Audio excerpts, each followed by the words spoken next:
I have told you that RTKs, receptor tyrosine kinases, also play a role in cell survival and apoptosis. Apoptosis is programmed cell death.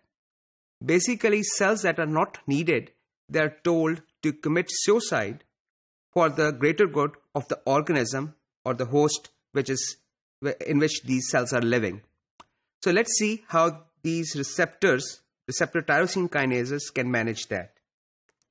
So receptor tyrosine kinases, when they bind their ligand, which is right here, they cross-phosphorylate each other. We have seen that.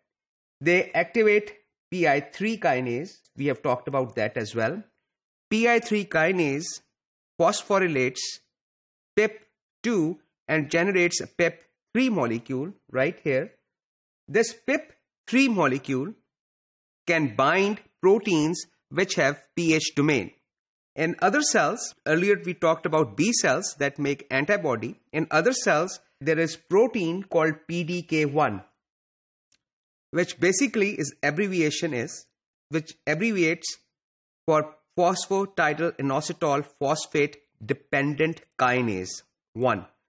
So this molecule, of course, has a plextrin domain, which allows it to bind PIP3 and become activated. Remember, this is a kinase. K stands for kinase here. It can add phosphate groups to its substrate molecules. In this case, the substrate is PKB, protein kinase B. Protein kinase B also has pH domain. This pH domain allows this PKB molecule also to be recruited to the plasma membrane. Just like we saw in the previous example, this exercise allows these two molecules to come in close vicinity because one of them is the enzyme and the other one is the substrate. So when these enzymes, both of them are enzymes, they're in close vicinity on the underside or the cytoplasmic side of the plasma membrane, the PDK phosphorylates PKB.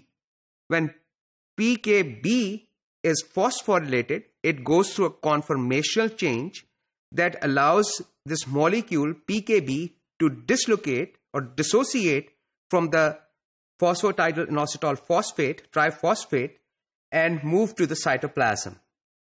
I would like to mention here that PKB is also referred to as AKT in some literature. So if you are reading somewhere AKT, you should know that it is basically PKB.